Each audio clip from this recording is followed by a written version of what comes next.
इनमें भी दंड धारण करना उसका सबसे प्रधान धर्म है। इसके लिए उसमें सर्वदा बल रहना चाहिए, क्योंकि दंड विधान बल के द्वारा ही हो सकता है।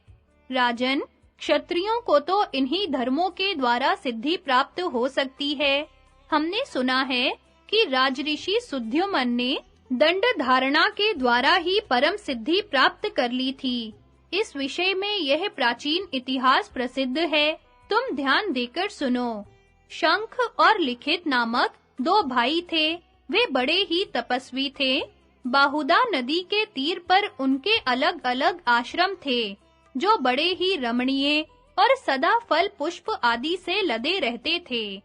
एक बार लिखित शंख के आश्रम पर आए। देववश उस समय शंख बाहर गए हुए थे। लिखित ने भाई की अनुपस्थिति में वहां के वृक्षों से बहुत से फल तोड़ लिए और वे उन्हें वहीं बैठकर खाने लगे। इतने में ही शंख वहां आ गए। उन्होंने लिखित को फल खाते देखकर कहा, भैया, तुम्हें ये फल कहाँ से मिले? इस पर लिखित ने अपने बड़े भाई के पास जाकर उनसे हंसते-हंसते कहा, ये तो मैंने इस सामने वाले वृक्ष से ही तोड़े हैं। इस पर शंख ने कहा, तुमने मुझसे बिना पूछे स्वयं ही फल तोड़कर तो चोरी की है। इसलिए तुम राजा के पास जाओ और उसे अपना सब कर्म सुनाकर कहो कि राजन, बिना दिए दूसरे की चीज लेकर मैंने चोरी का अपराध किया है।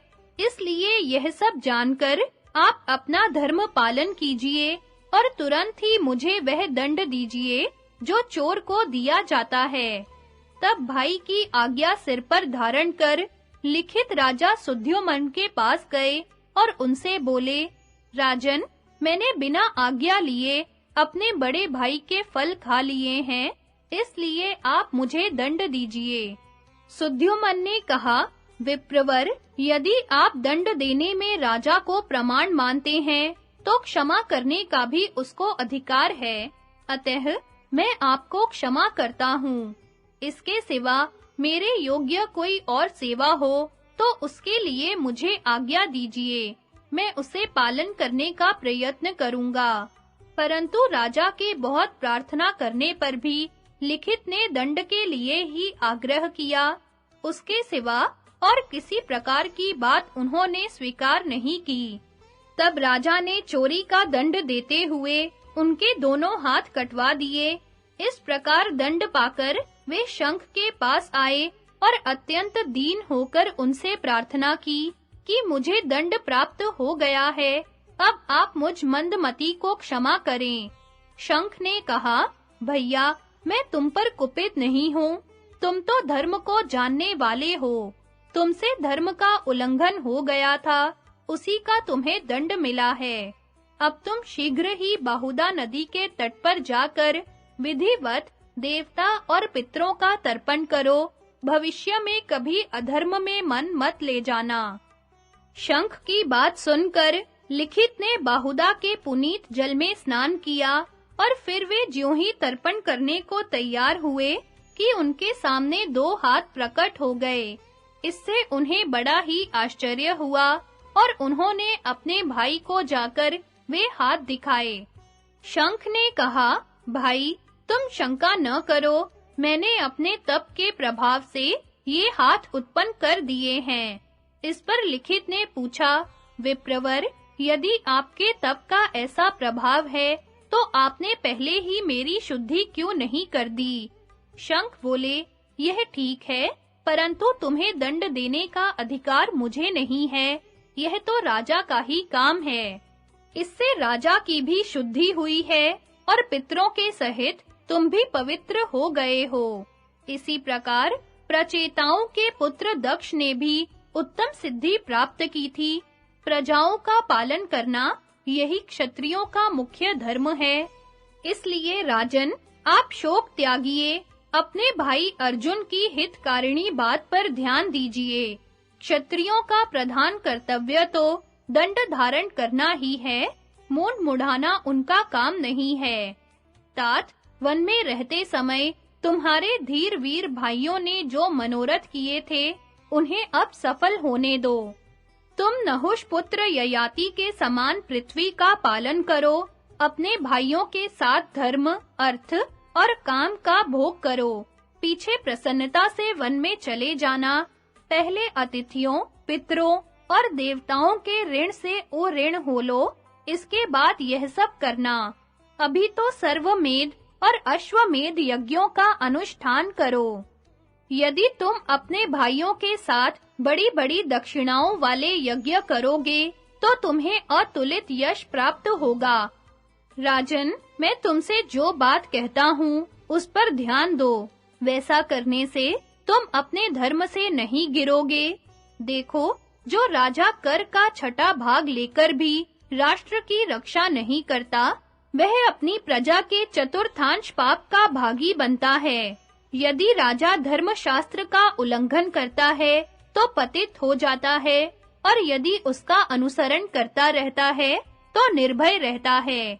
यदि काम क्रोध को छोड़कर वह पिता के समान सारी प्रजा के प्रति समदृष्टि रखे, तो इस शास्त्रोक्त बुद्धि का आश्रय लेने से उसे किसी प्रकार पाप का संसर्ग नहीं होता। शत्रुओं को अपने तेज और बुद्धि के बल से काबू में रखना चाहिए। पापियों के साथ कभी मेल नहीं करना चाहिए तथा अपने राज्य में पुण्य कर्मों का अनुष्ठान करना चाहिए। शूरवीर, श्रेष्ठ, सत्कर्म करने वाले विद्वान, वेद पाठी, ब्राह्मण और धनवानों की विशेष रक्षा करनी चाहिए। जो बहुश्रुत हो, उन्हें धर्म कृत्यों में नियुक्त करना चाहिए तथा एक व्यक्ति में, चाहे वह कैसा ही गुणवान हो, कभी विश्वास नहीं करना चाहिए। जो राजा प्रजा की रक्षा नहीं करता, विनयहीन है, मानी है, मान्य पुरुषों का सत्कार नहीं करता और गुणों में भी दोष दृष्टि करता है, वह पापी हो जाता है और लोक में उसे दुर्दांत कहा जाता है। कई बार प्रजा लोग जो राजा की ओर से सुरक्षित न होने के कारण अनावृष्टि आदि दैवी आपत्तियों से नष्ट हो जाते हैं तथा चोरों के उपद्रव आदि से दुख पाते हैं, उसमें राजा ही पूरे दोष का भागी होता है। किंतु पूरे विचार और नीति के साथ सब प्रकार प्रयत्न करने पर भी यदि सफलता न मिले, तो उस अवस्था में राजा को कोई पाप नहीं होता। राजन, इस विषय में मैं तुम्हें हयग्रीव का प्रसंग सुनाता हूँ। वह बड़ा शूरवीर और पवित्र कर्म करने वाला था।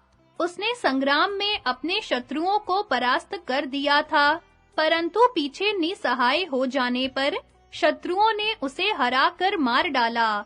वह शत्रुओं का निग्रह और प्रजा का पालन करने में बड़ा ही कुशल था। इससे उसे बड़ी कीर्ति भी मिली थी। उसने विचार पूर्वक न्याय के अनुसार अपने राज्य का पालन किया, अहंकार को पास नहीं आने दिया और अनेकों यज्ञों का अनुष्ठान किया। इस प्रकार संपूर्ण लोकों को अपने सुयश से व्याप्त करके वह महात्मा स्वर्ग में सुख भोग रहा है। उसने यज्ञ आदि के अनुष्ठान से, दैवी और दंड नीति से मानुषी सिद्धि प्राप्त की थी तथा धर्म शास्त्र के अनुसार प्रजा का पालन किया था। वह बड़ा विद्वान, त्यागी, श्रद्धालु और कृतज्ञ था। इस लोक में उसने अनेकों पुण्य कर्म किए और फिर देह त्याग कर उन पुण्य लोकों को प्राप्त किया जो बड़े-बड़े मेधावी, विद्वान, माननीय और प्रयाग आदि तीर्थ स्थानों में शरीर छोड़ने वालों को मिलते हैं।